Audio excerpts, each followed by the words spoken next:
and gentlemen, it is now my pleasure to invite the Right Honorable Raila Odinga.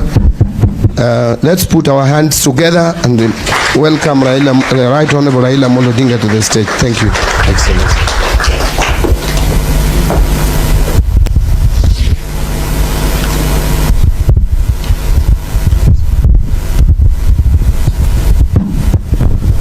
You may be seated.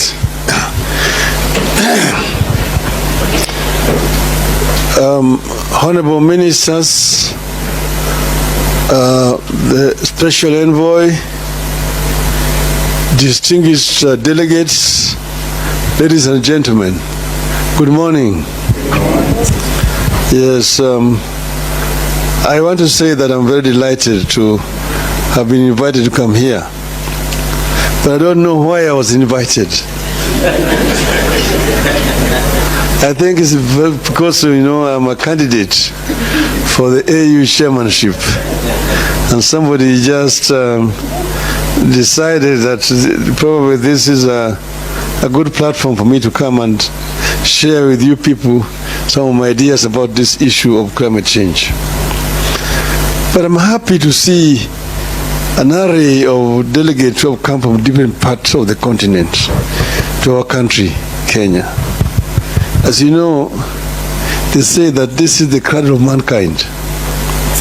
They're saying that the oldest species of humanoid, the Turkana boy, found here in Kenya. So I just want to say welcome back home.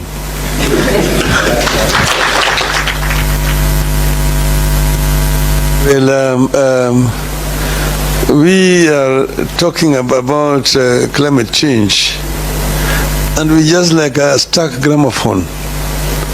You go down and round and round because it's the same language we speak year in, year out. But maybe that is a subject for later.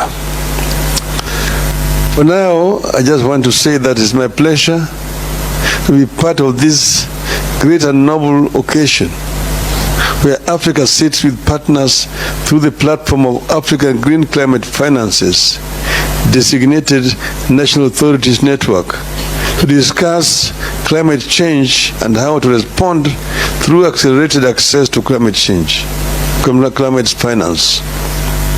We are here to exchange ideas on a common problem, the view to develop a common approach and a common solution.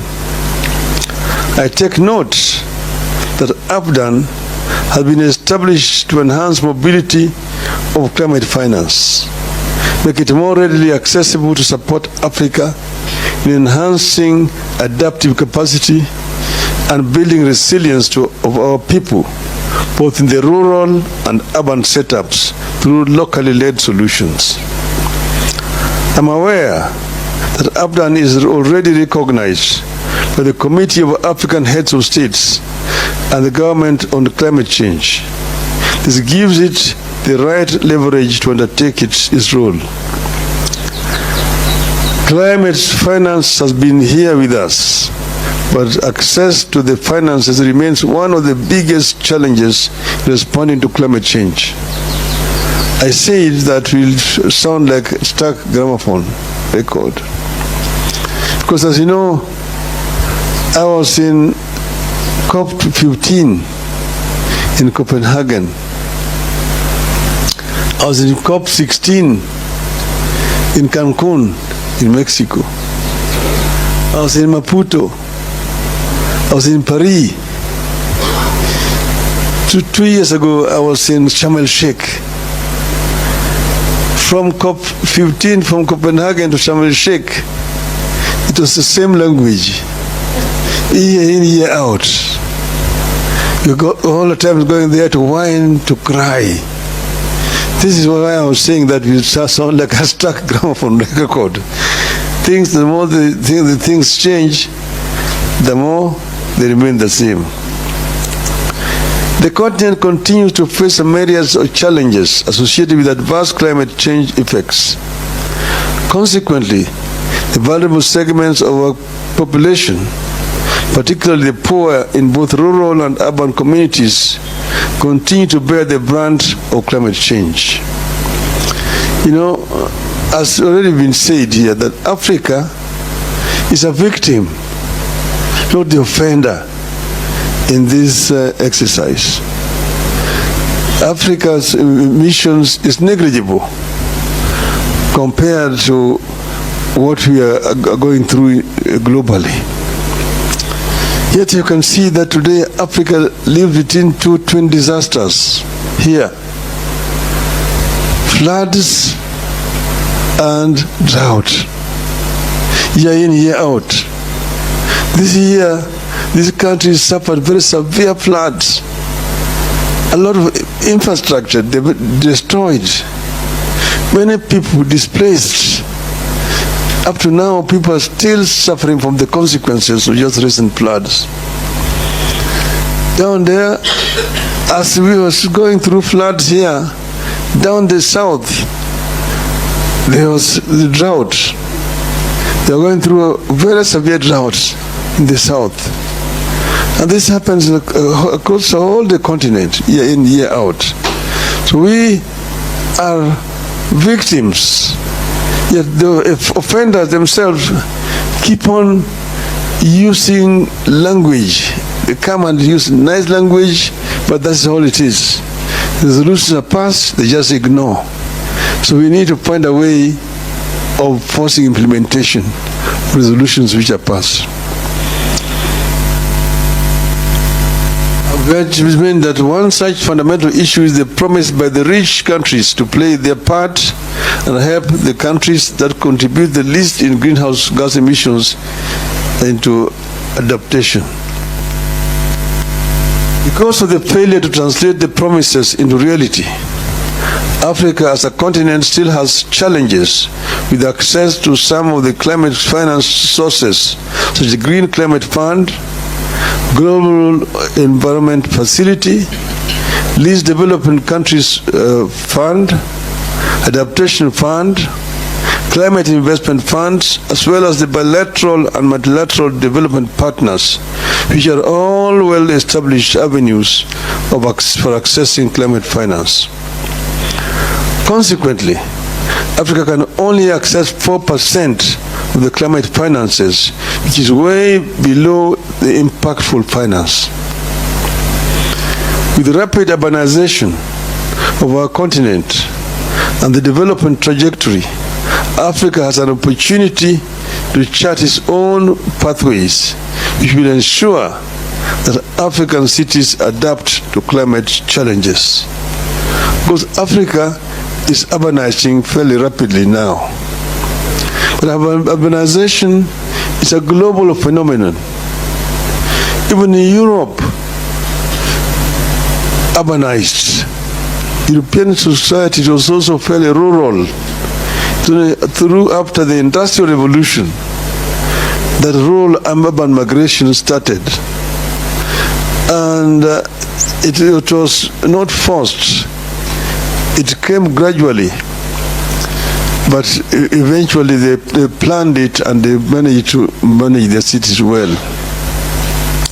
Here, at independence, new leadership in the continent was completely ignorant of what was going to happen. Immediately after independence in this country, there was rural-urban migration in the 60s. People were coming to the cities. But then the government at that time asked people to go back to land. There was an order by the head of state then that people go back to the land. Rudi mashambani in Swahili. Even songs were coined. Mzee kasema rudi mashambani hakuna kazi. Mzee kasema rudi mashambani hakuna kazi. People went back to the mashamba. They had nothing useful to do. Started again gradually coming back into the cities. But because the government believed that the order was going to be obeyed, there was no planning to respond to this rural-urban migration. People coming up and started putting up temporary shelters to live in. These shelters eventually grew up and they are now christened informal settlements, read slums. That is how slums begin to grow in most of our urban areas. Today, as we sit here, over 60% of the population you see on the streets there in Nairobi, those who are not Kenyans, live in slums today. Those are unplanned settlements where there are no sanitation, there are no roads, there is no electricity, there is no water.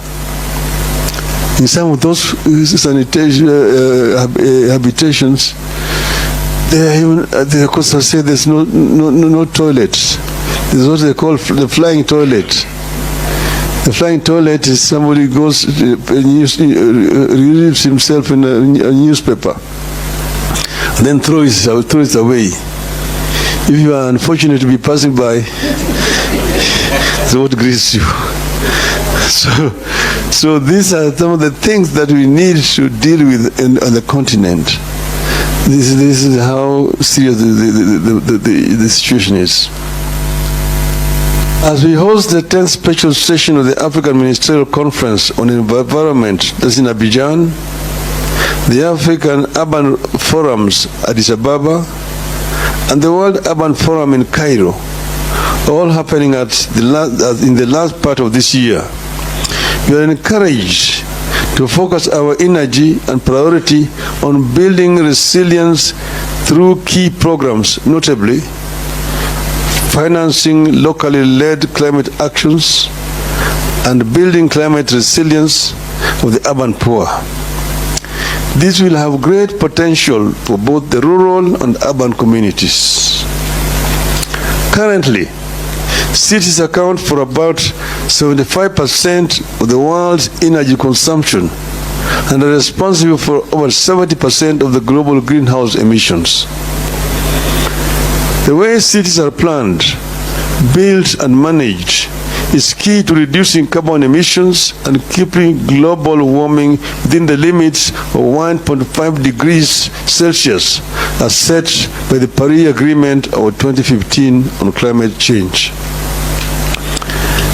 Efforts of city authorities must translate into better and sustainable urban environments that result in improved air quality, sustainable use of ecosystems, cleaner energy, reduction of overall energy consumption and greenhouse gas emission, and improved waste management.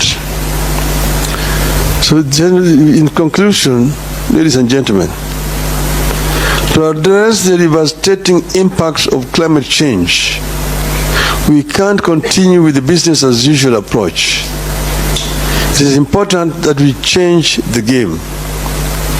I strongly believe that AFDAN is the game changer. AFDAN therefore has a critical role in supporting the African Union Commission in its commitment to climate action.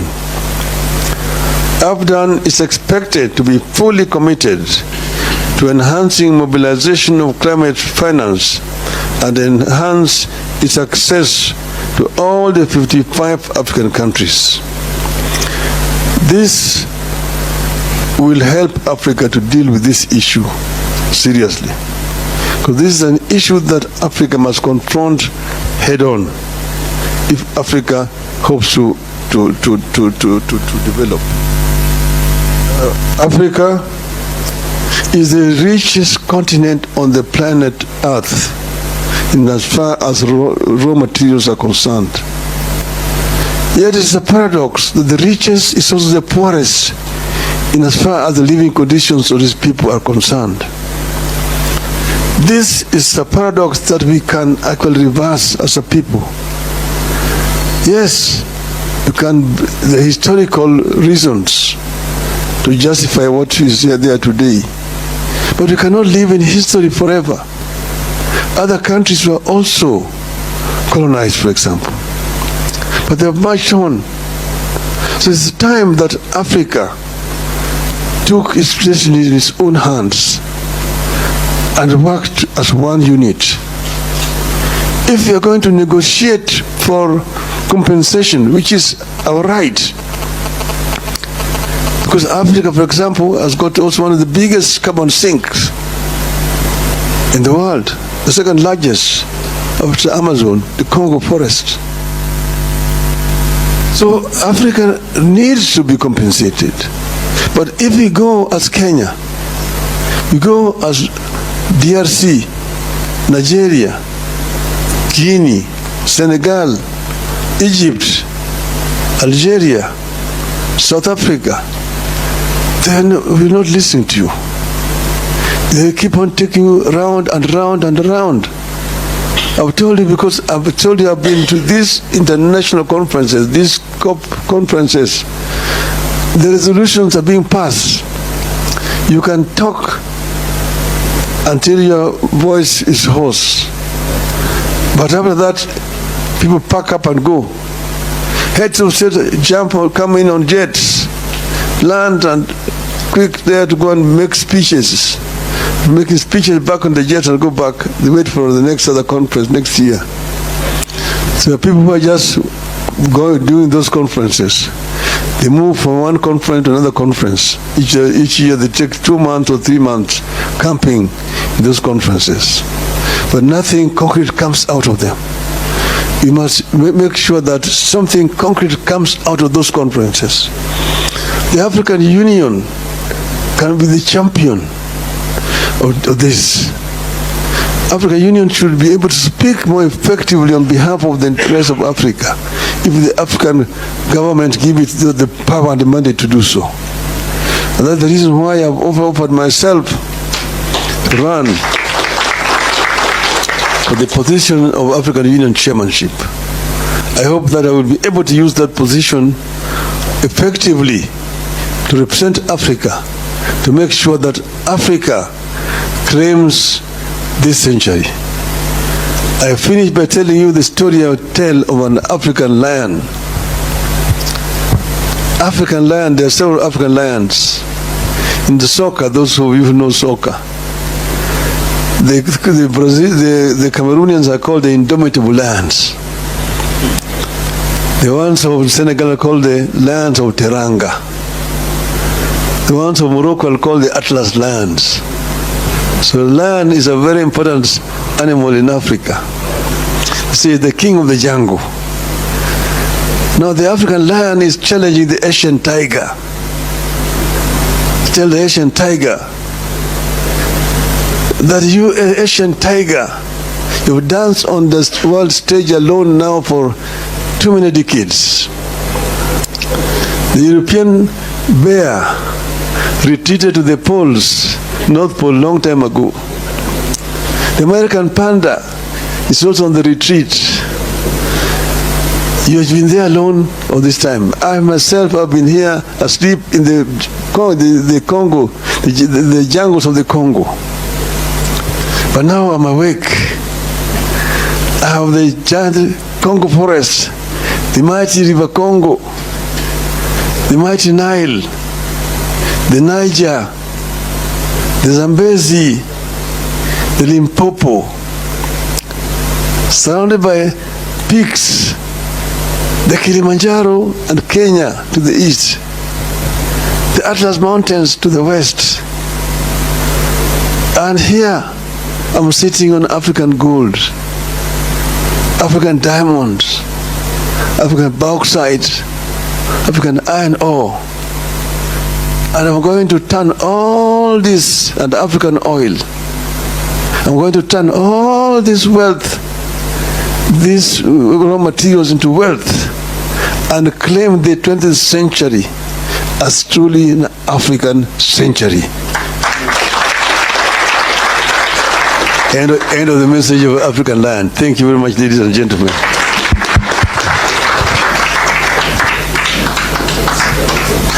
Thank you very much for that captivating speech. Let's give him a round of applause.